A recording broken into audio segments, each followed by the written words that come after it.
So no, I did not think of myself as beautiful. I would never have imagined that vanity would become my business. And this gentleman walked up and said, what's your name? Why do you want to know? So he goes, no, because you have a wonderful height. Thank you. And you should enter Miss India. Right after 25 days, I left for Miss Universe. And my mother didn't speak to me for a very long time, like 2 weeks. I was left alone in Manila for 31 days in a country where I've never been. I've barely traveled outside the country. I am now 18 when we were down to the final 3 at the competition. Yeah. That my hand kept going back into Namaste and my mother because I knew I was going to win. I was not supposed to be winning against a solid competition like Aishwarya. I was not supposed to be representing India at Miss Universe. Carolina Gomez doing that with her hands for me. Had it been the other way around, I don't know if I would have been able to. Oh, wow. I love that honesty. Throughout the year, I had 104 temperature sometimes. An excellent team, Excellent. I'd have a 16-seater limousine with 3 doctors, 2 oxygen cylinders. I'm so proud of my father. So proud of him.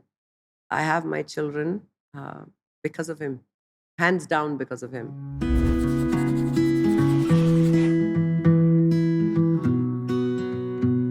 Hello and welcome back to the show. If you're new here, I'm Sheen, your host, and this is the Dream Girl podcast. You're joining us in Mumbai, India, and this episode is brought to you by Tim Hortons of Apparel Group. My guest today is none other than Sushmita Sen, who is my personal favorite, and I cannot wait for you to see this conversation.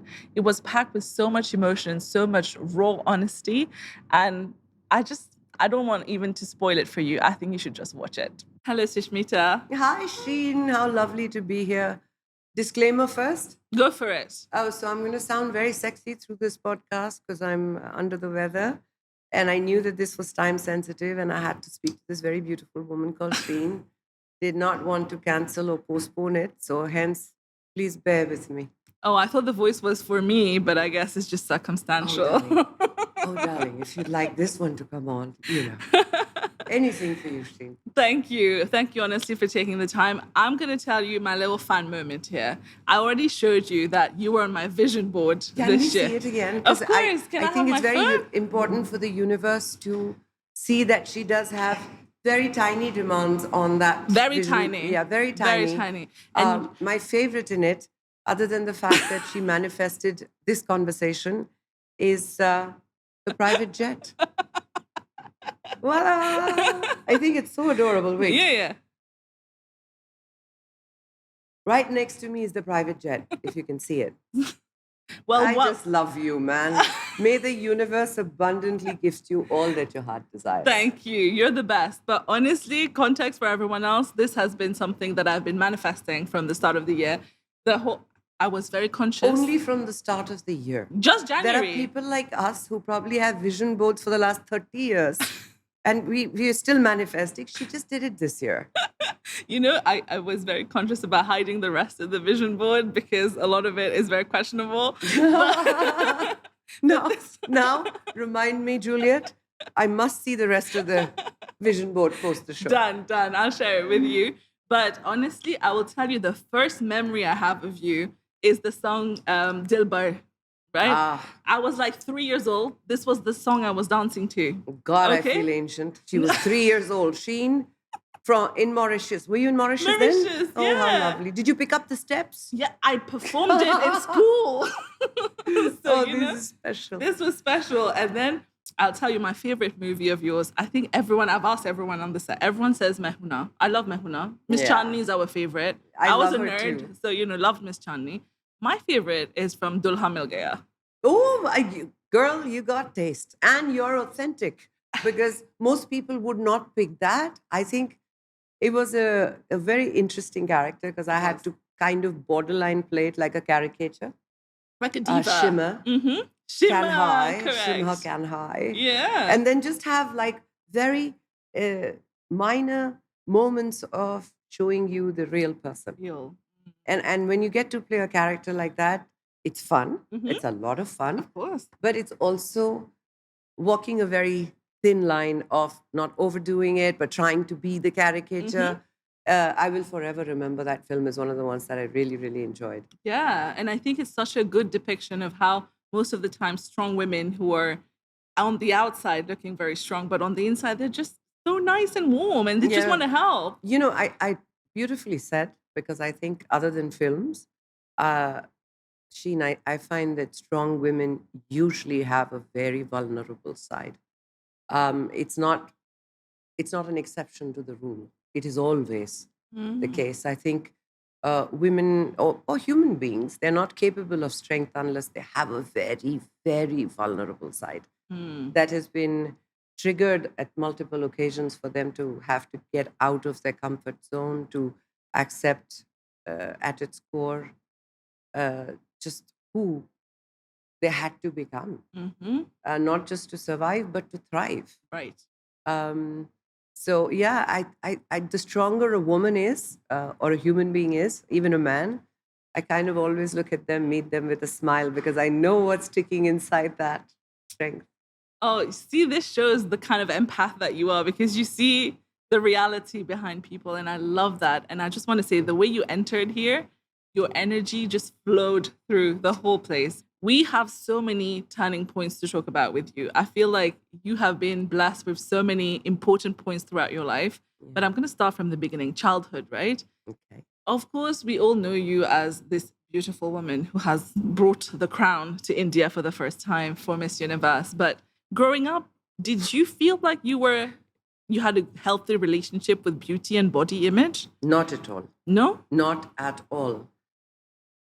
Guys, just so you know, we're going to be speaking up really loudly because this mic's not catching everything. We're inside trying. inside stuff, okay? Yeah. So in case we sound really loud, is because we're trying to make this dada over here very happy with Yeah, sound. he yelled at us for being too soft. um, no, I wasn't. When I was growing up, I was this tall, lanky girl, very, very skinny. Mm. And I used to fuss over my hair too much. That habit is still there. I mean, I keep doing this, Me too. keep looking after it, keep fixing it multiple times. So my mom was like, there's an age and time for everything. And I think she had a barber ambition. Mm. She took the scissor and she used to cut my hair at home and keep it really short so that I don't fuss over it so much and be distracted by it all the time. End result was I looked like a plucked chicken. The whole look was not very becoming. In Bengali, we say kangra kati alu dom, which means imagine a toothpick Mm-hmm. with an aloo on top. This is what I looked like growing up. So no, I did not think of myself as beautiful. I was told multiple times by people that I had a wonderful height. Mm. So that I was aware of. Right. Like people just saying, wow, she's so tall. That would be the first thing that would come out of their mouths, but never beautiful. And I didn't really care about it as much either. Mm. Funnily enough, I've been a part of the beauty industry, the fashion industry, the movie industry. I still don't give it as much importance. Mm. To me, being beautiful is such a powerful concept Mm-hmm. that, that pimple here, Yeah.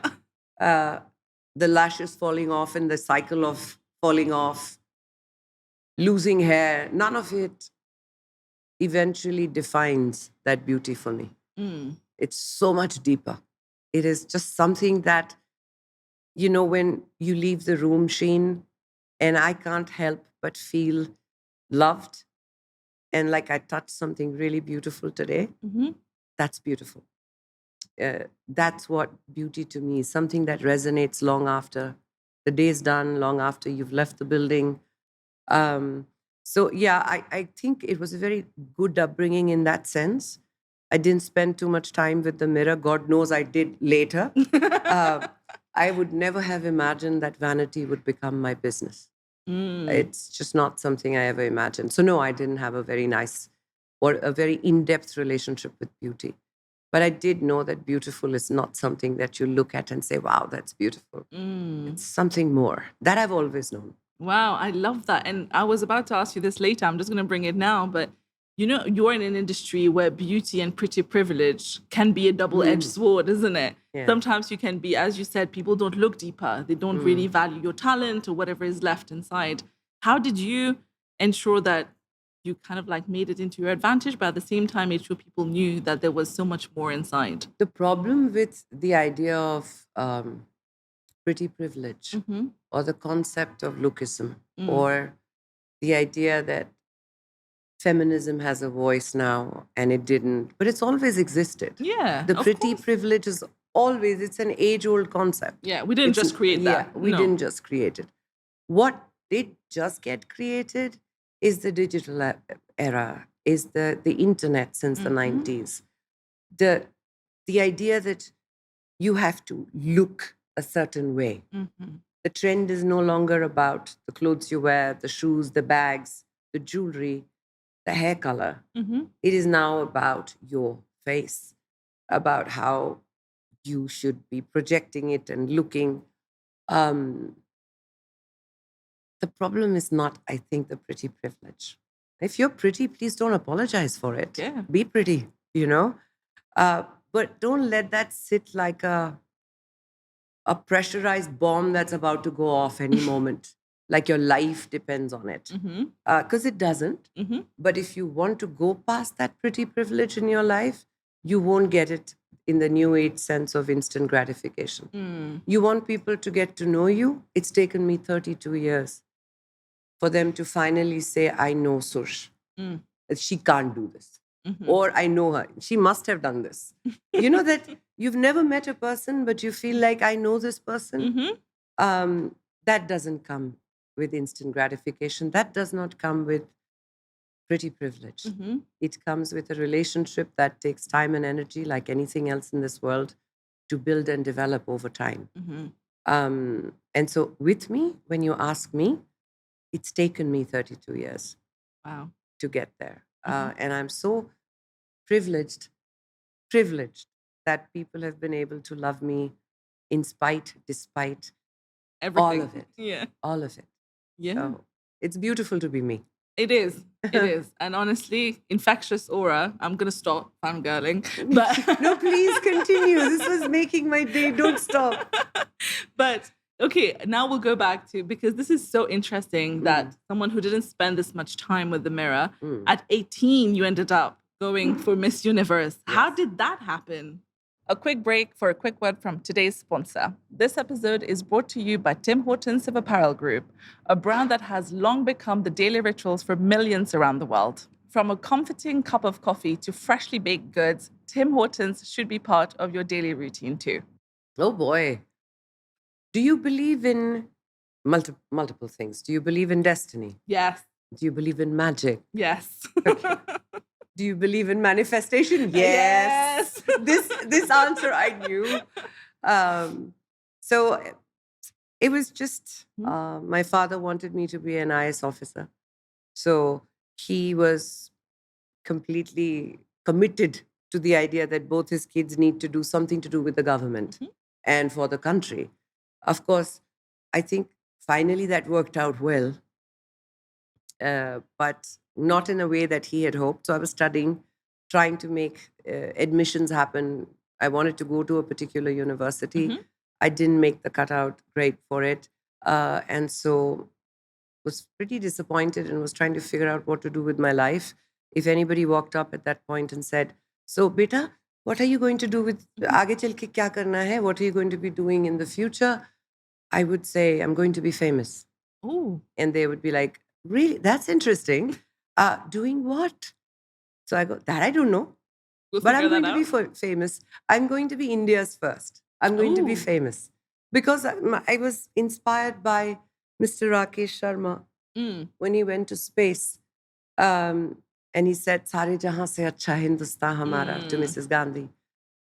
As a young person, watching this on Doordarshan, and then watching my mother and father sitting in the living room crying, sobbing, watching it. I literally thought my chacha, mama, uncle, someone we know has accomplished something. Because my parents are literally feeling this sense of pride that has moved them to tears, right? So when I asked my father, Baba, ita ke? who is that? He said, beta, he's famous. And then, of course, they went on to first Indian to go to space. And I was like, oh, so that's what it is. I want to be famous and be someone who can move people like this, sitting in their living rooms, who have never even met me. But I want love like that. And if fame gets you that, I want that. And I want to be the first Indian because I want to be Rakesh Sharma. Wow. So I often say, when you manifest things and you don't put conditions to it, that I'll negotiate it, manipulate it like this. But you just trust this very intelligent universe. And you keep on getting stuck to what I want. Not how I want it, who will bring it, When. what will this, and when will it happen. None of that is in your control. Which I somehow, God bless, this beautiful knowing that I knew I was not to waste time on that. I just everywhere shamelessly, to the extent my father would tell my mom, can you just talk to her and tell her the senior air chief marshals and all are coming home. She is not to say things like, I'm going to be famous. What do you want to be? I want to be famous. So it's very embarrassing. Tell her not to say these things. And I've been told, better don't say these things. But it would just come out of my mouth. It comes out. Yeah. What are you going to be? I'm going to be a pilot. I want to be an astronaut. I want to be an engineer or a doctor. I want to be famous. It was that simple. And so the universe worked it out beautifully. And I was at a nightclub and somebody walked up to me and I was with my friends. And my father knew that I was studying at my friend's place. Mona was her name, is her name. And he, of course, had no idea that I was there at this nightclub with friends. And this gentleman walked up and said, what's your name? So I was like, why do you want to know? Don't talk to strangers. Matlab, those days was very, very ingrained. As someone from the defense background, you're all civilians. Of course. We are defense. You understand? We don't just talk to strangers. So he was like, what's your name? Why do you want to know? So he goes, no, because you have a wonderful height. Thank you. And you should enter Miss India. Now I know what Miss India is. But why would a gentleman in a nightclub come up to me and speak to me like that? So I went straight back to my friends and I said, I think this gentleman is drunk and you need to protect me from him. And so my friends were like, why are you talking to her? What do you want? So the gentleman quickly pulled out his business card. He realized that we were a young bunch of people, extremely worried with this unwarranted attention. And he pulled out his business card and it was Mr. Ranjan Bakshi from the Times of India. Right. And that's how one thing led to another. And I ended up going for Miss India, won that. And then thought, wow, I'd achieved something for exactly 25 days. Because right after 25 days, I left for Miss Universe. Wow. And I went from the frying pan to fire. Yes. Because frying pan was Miss India. I was competing with some incredibly beautiful women and Aishwarya Rai, who was at that point one of the biggest faces in the modeling world and beautiful woman. Yeah. So I'm like, dude, kya hi kar rahe hain yahan pe? Why are we even participating, you know? But it didn't stop you though, which I love. It didn't stop me thanks to my mother. This credit entirely goes to her. I have come to, you have to understand that when you're 18 years old, 17 and a half at that time, and without the digital era, you have a very protective and a defense child, very protected upbringing, upbringing. And so suddenly you're thrown into this world and told, go give it a shot. And you're like, no, this is not something I should be doing and blah, blah, blah, blah, blah. And my mother didn't speak to me for a very long time, like 2 weeks. I had a back and forth of, please talk to me, Mama. What's wrong with you, Mama? Like that, you know. And she said, I've raised you to give up like this. You're a coward. And I thought you had so much substance. If you think she's beautiful and she deserves to win this, go lose to her, na? But don't tell me that I'll go next year. When she's no competition. She's not in the thing. This is aise nahi hota hai. There's something in life called as an upset. Mm. And you will never know if you could be an upset to someone unless you try. So let's go give it a fight. Now I'm looking at my mother like she has no clue what she's talking about Mm. Mm-mm. because we are on a very, very tight budget. Mm. Okay. Designer clothes start at a certain price. Of course. It is so incredibly, what a lovely coincidence. Just yesterday, I was at the Vogue event Mm-hmm. meeting JJ Valaya, one of the designers who I went to for my Indian costume for Back in the day. back in the day. My God, what a small world. Full And circle moments. it's full circle, absolutely. And we were joking because I was seeing him after like 3 decades, I think. Oh boy. So no money, Mm. no presence, no one betting on you, um, and no uh, confidence in the public world. Right. Zero confidence. Mm. You're just being thrown into a world you're not used to at all. The other side, which was always the fear Mm-hmm. to begin with. Mm. Biggest name in the modeling world. Every designer wants to dress her, Right. and she already knows what a camera is, Yeah. how to talk to people, the confidence of being in She's front. used to it. Yeah. She's used to it. So I'm thinking, I don't think my mother understands when she's saying upset, go for Go it, for it. that we have all these other variables. And anyway, so just to appease my mom, actually, I went and gave my name. Mm. And once I gave my name is when the uphill task started. Mm. Because we realized very quickly we could not go to the big designers. And my mom would just very confidently say, what?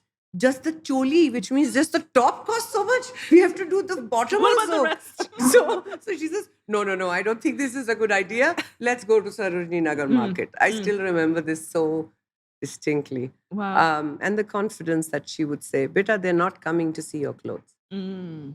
I want them to see you. Mm. So just because you have to wear something, show up and let them see you. So I just went with her word. But when it came for Miss Universe, though, there was a hunger that was very different. It wasn't my mom pushing me. Mm. I was left alone in Manila for 31 days in a country where I've never been. I've barely traveled outside the country. I am now 18. And I am talking to half the women out of the 89 that are competing like this. Oh, no way.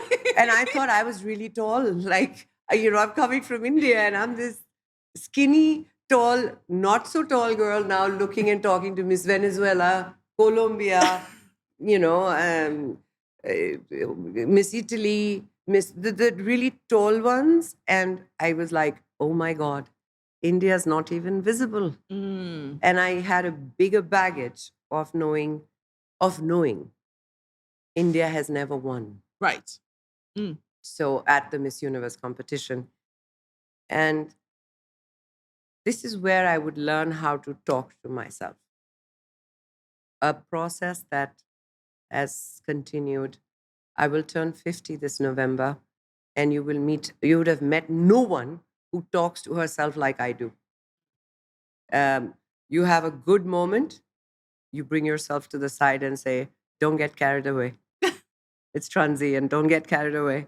You have a bad moment, you pull yourself back in and say, you got this, kid. You've seen so much in life. This is nothing. Get back up. You can do this, That ability I learned in those 31 days. Oh. Because I realized I wanted Rakesh Sharma. I wanted to be the first Indian. And here God had put me in a position where I could be the first Indian. Mm-hmm. And so I was like, this is a sign. God wants this. Let's go. Let's go. Because I've asked for this and it's right here for the taking. It was only when we were down to the final 3 at the competition. Yeah. That my hand kept going back into Namaste and my mother because I knew I was going to win. You knew? That feeling had started to... You see, okay, let's put it this way. When you have a trying time, Sheen, in your life, what do? You pray. You pray. But when you pray, notice this. Flashes from your past come back to you when you pray. Yeah. Why do they come back to you? Because that is the way that it tells you you have overcome many such things in your life. Mhm. And you have come to this moment because you're supposed to be here, right? Good, Right. bad, or ugly, you're supposed to be here. Mm. When you accept that, it's like 1,000-petal lotus opens. You Mm. realize you everything has worked and the universe has conspired for this moment to happen. And at that moment, it was that I was not even supposed to be a beauty pageant contestant. I was not supposed to be winning against a solid competition like Mhm. Aishwarya. I was not supposed to be representing India at Miss Universe. But God knows all of those not supposed to have happened. I'm supposed to win this. Mm. Wow. And once you have said that to yourself, that's why I often say, Carolina Gomez doing that Mhm. with her hands for Yeah. me. Had it been the other way around, I don't know if I would have been able to. Oh, wow. Because I love that honesty. yeah, I don't know, because at that moment in my heart, I had reached a point where I'm going to be the one that wins. Right. Um, however, I have to say Carolina is someone I love the most other than Miss Greece, Ria Tutunzi, who was my other friend. So had she won, I would have deep down inside known that a woman who really deserved to win won. Mhm. Not only because I love her, but because she's a beautiful woman, Mm. like a beautiful human being. Yeah. Um, but no, till that very last minute when that namaste started, I was like, God, we cannot come so close and not touch it. But yes, when they finally announced it, the shock was very real. Of course. It was very, very real, because you're pushing yourself to that moment Mm. where you think you'll get there, and then when it actually happens, it dawns on you that this moment is way bigger than you. It's way bigger than what It's you history being made. I was aware of that though, when I was taking my final walk as the reigning Miss Universe, as the new Miss Universe. Mm. I was doing the thing, the whole optics of waving, and I was crying continuously. Yeah. But I knew suddenly that this victory was not about Sushmita anymore. Mm. The fight was Sushmita's all the way through. Uh, but at that moment, I knew India had won for the very first time. And boy, did I carry that with me. You did. Oh, I carried that very, very seriously. You did. That was exactly what I was thinking. First two questions. Number one, how did it feel when that crown hit your head? Heavy, very heavy. It was a very, very heavy crown. I kid you not, I have it with me. Yeah. Yes. And even now, when my kids or anyone, a friend, They tries it try. on, they're like, what? You had to wear this for hours? Because it's. And walk with it. And walk with it and do multiple events with it. I literally have gone to the United Nations to deliver a speech for Population Development Fund, which was in 1994 in Cairo, Egypt. And I've shown up with this heavy thing and my sash and a very heavy Indian outfit, and realized very quickly, you know what? I'm alienating myself. I can't do this. So I just was like, no, you know what? Not wearing it. Sorry. Not wearing it. Sorry. No, but symbolically also, it was a very heavy crown. Of course. Because I thank God that I won it at such a young age. Because I won it in May and showed up in Los Angeles by end of May. 21st I won. I was in Philippines for a couple of more days, and then I was flown to my new home in Los Angeles. 1 week of settling in, and I was diagnosed with chickenpox. I had an American company like Paramount Communication and Madison Square Garden owning the property at that time, and Martin Brooks, my president, stood outside the room with mask. They're not used to chickenpox. I was quarantined for 2 weeks, and they just walked in and said, "We will need your permission to tie your hands." So you don't scratch. And I was like, no, I will not do anything. Please don't tie my hands. And they were like, look, it's this simple, Sushmita. We have informed Carolina Gomez that she will take your place. And that's how simple the math is. Mm. If you do not tie your hands and you scratch your face, your job is to be the most beautiful woman in the universe. We cannot let you do that. Mm-hmm. And if you choose to do it, we won't force you. Mm-hmm. But then that's the eventuality. You get to go back home. Ooh. As cold as that was at that time, I remember sobbing and saying, please tie my hands. Because it wasn't about me. It was that India cannot lose this crown at this point. The reason for giving you this example is throughout the year, I had 104 temperature sometimes. An excellent team, Excellent. I'd have a 16-seater limousine with 3 doctors, 2 oxygen cylinders. Don't ask, God.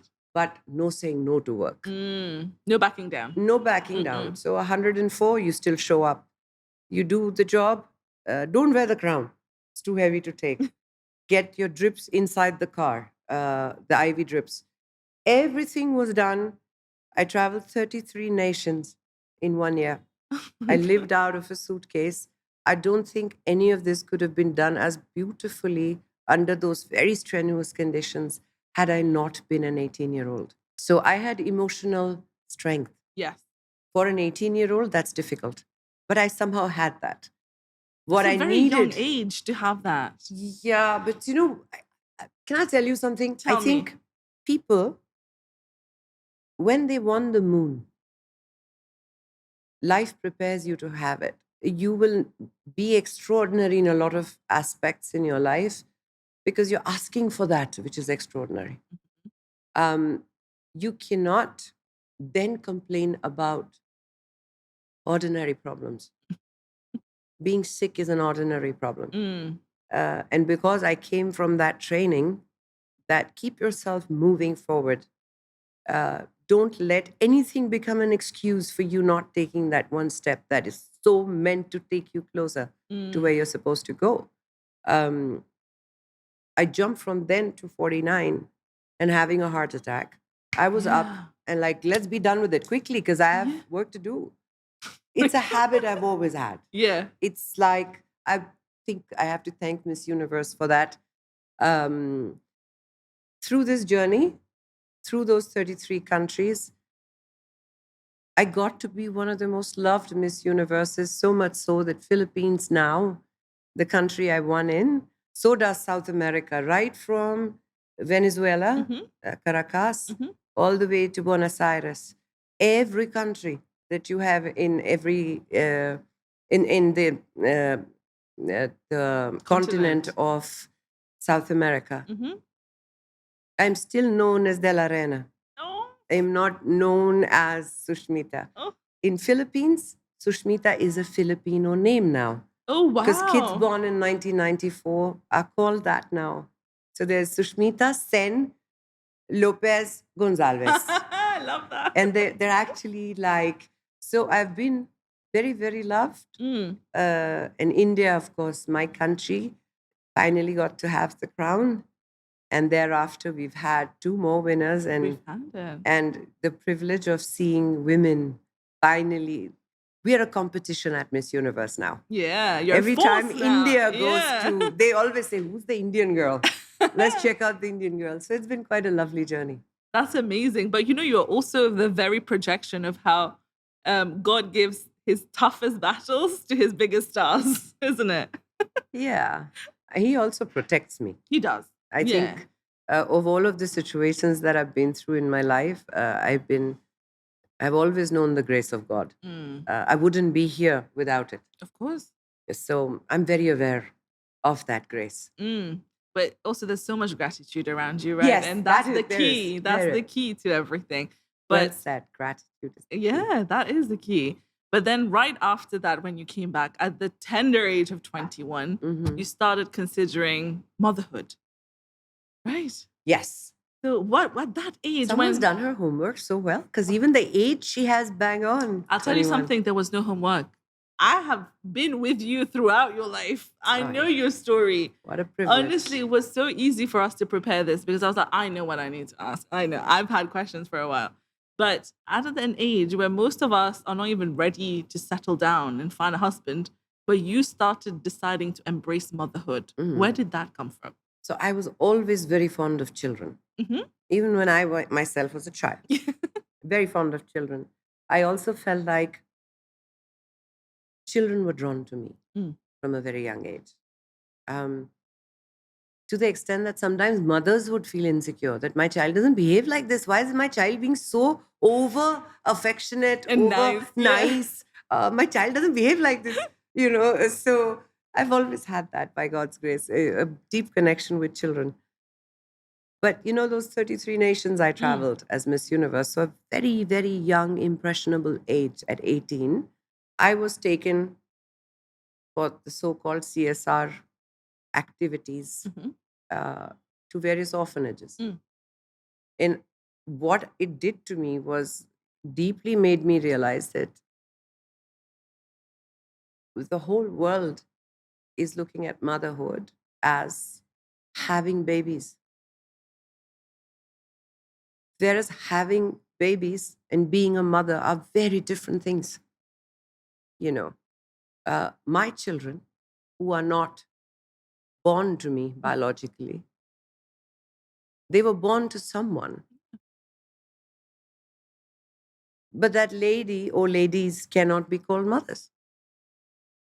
So, therefore, mothering is the art of nurturing for a lifetime.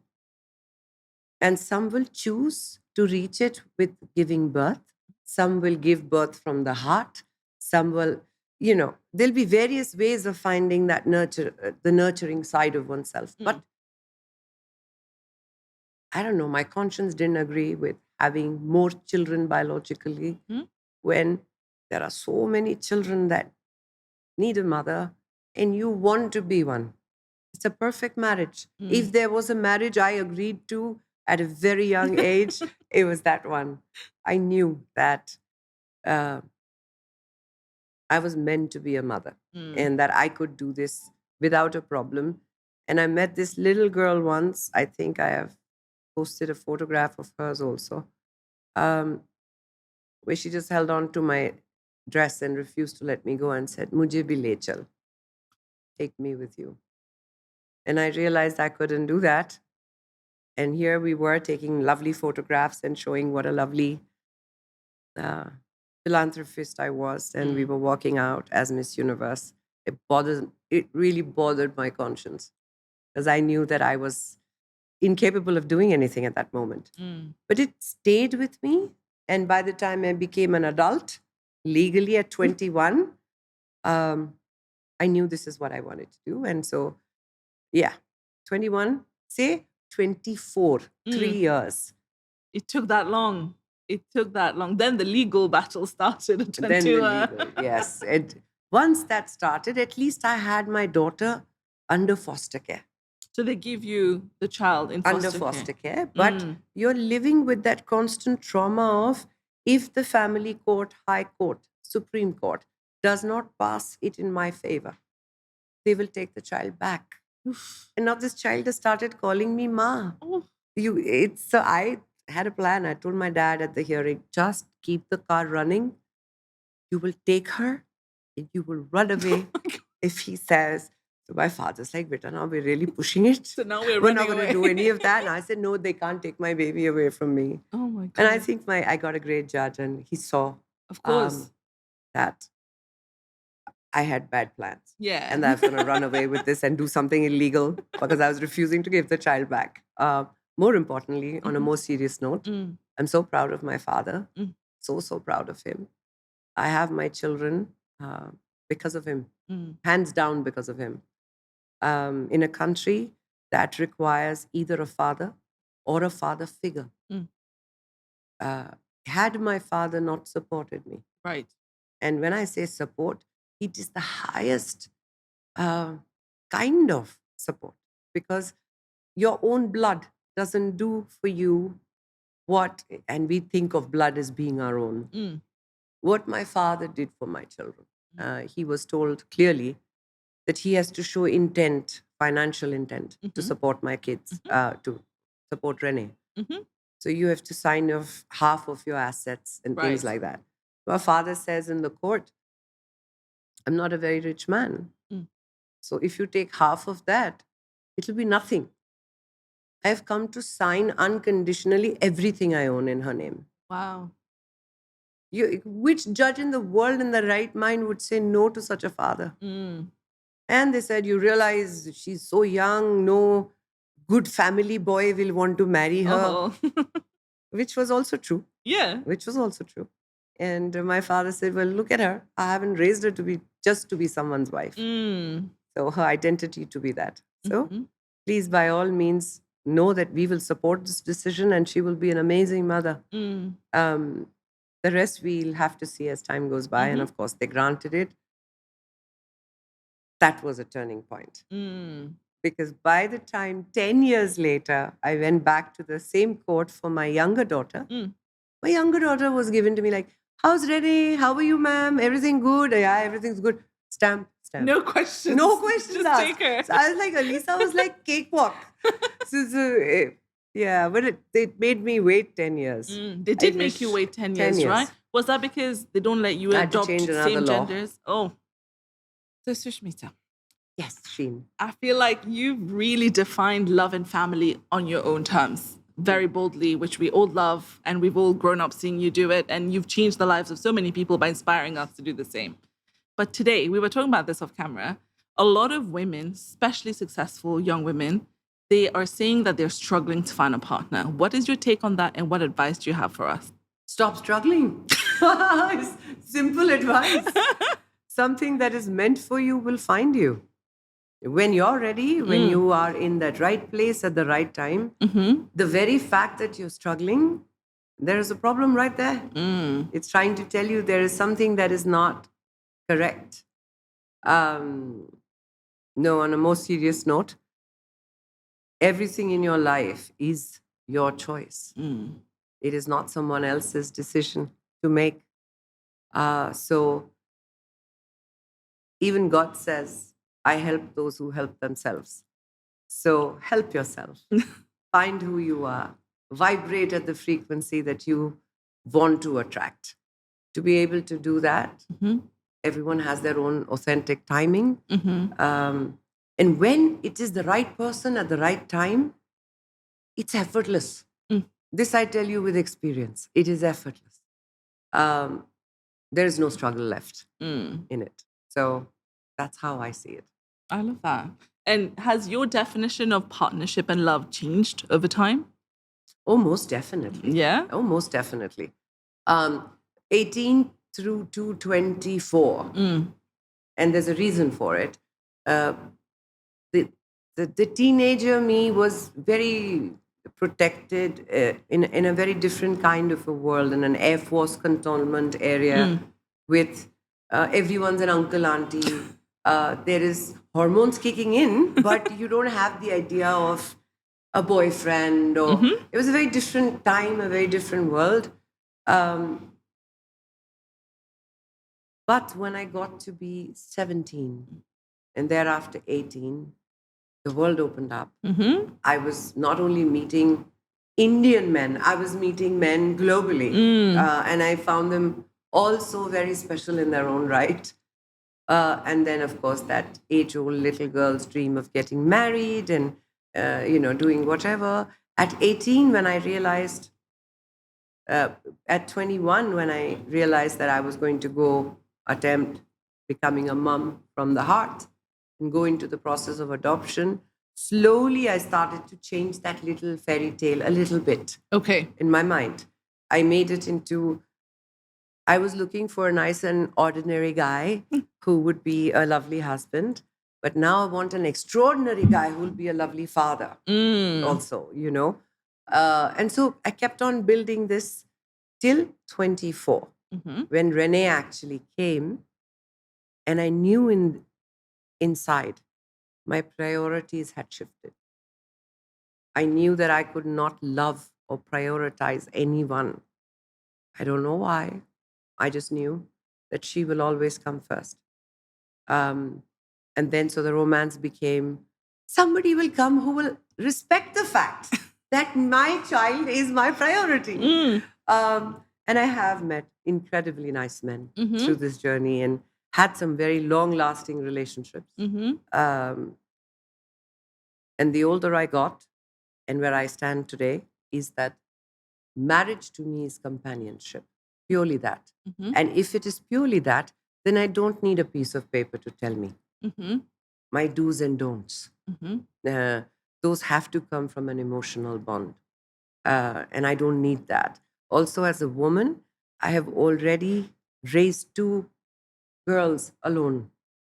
So I don't need a man to do that.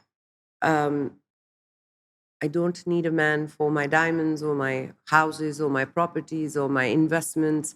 All that is also something I've done along the way alone.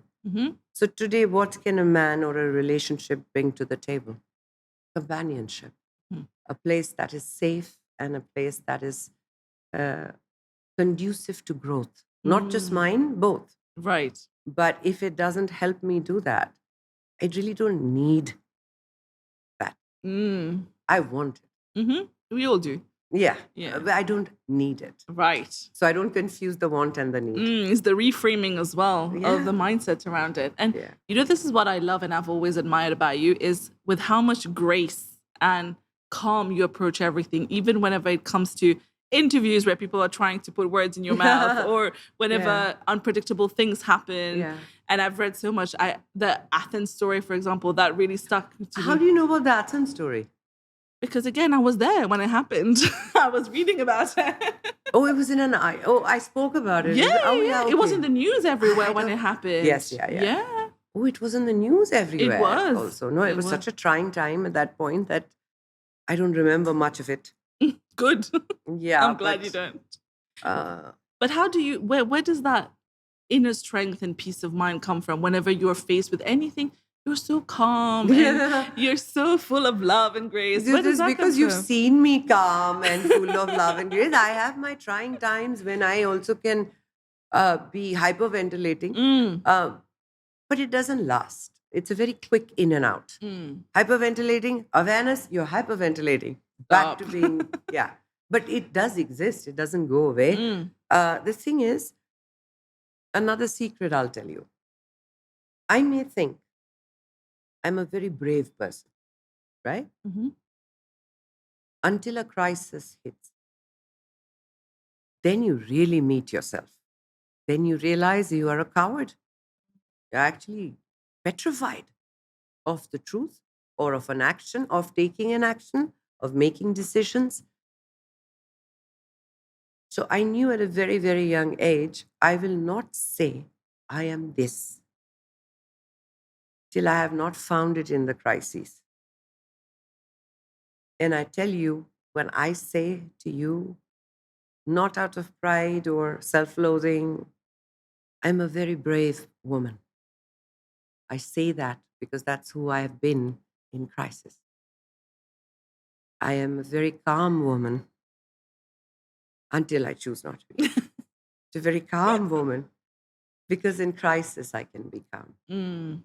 In fact, at that moment, you get to really know a person. And so things like Athens, when that happened, there was that frantic panic. Of course. And that frantic panic with knowing you're in a country where you need an ID to buy a glass of water, a bottle of water. I don't have anything on me. And I don't have a phone, which we are so addicted to. All our phone numbers, we don't memorize phone numbers anymore. And it's a Sunday, which means the airport shuts down in Athens. You have to get out of, and once you're out, you're done, right? Oh my God. So a lot of this made me panic. And then I realized, okay, panic leads to problem. What am I looking for? A solution. So opposite of panic needs to be exercised, which is what came in. And then we found the solution. But I think it's a matter of just, when you go through these, calm is the best way to approach it. And the more you practice calm, the more result-oriented you become. Because you start seeing how it changes the Yeah. eventuality. Agreed. Honestly, Serge, I could speak to you forever. We're running out of time. I've been told many times now, but I have a Is final. it Juliet doing the job? Yeah, she's just Xing me from all angles. But No, but it's because I spoke so much. I was just telling Sheen, she has this quality about her that her guests want to go on talking to her, which is a huge gift. But this is just the beginning. I'm sure there'll be a lot of other times. there will be. Because anytime I get a call next time saying Sheen is in town or Sheen is in Dubai with me, and that's a yes. Done. So we Thank you. continue the conversation. I have a final question though before you go. Anything. So, Sushmita, what would you want your legacy to be? I feel like you've already done several legacies in this one lifetime, but from now moving forward, what would you want your legacy to be? What are you working on for us? Ooh. Okay. I for one, I know it sounds terrible, but I'm just interested in living my life as authentically as possible. So all the decisions and all my choices will come from that place, that place of absolute individualistic approach, not led by conditioning of any kind or the need of the hour. No. One life, and I have to live it to its ultimate potential. From that, everything else that is coming may or may not be known as a legacy. But the one thing they will look back at and say is that she lived her life so authentically that it inspired me to live mine. That's all that matters to me. And that is exactly what we're doing. Thank you so much, Sushmita, for everything you do. I truly love you. And thank you. And I can't express how great today has been. I feel like this We have a date in Dubai? Done. Anytime. Thank you so much. And we have a thank you present for you, actually.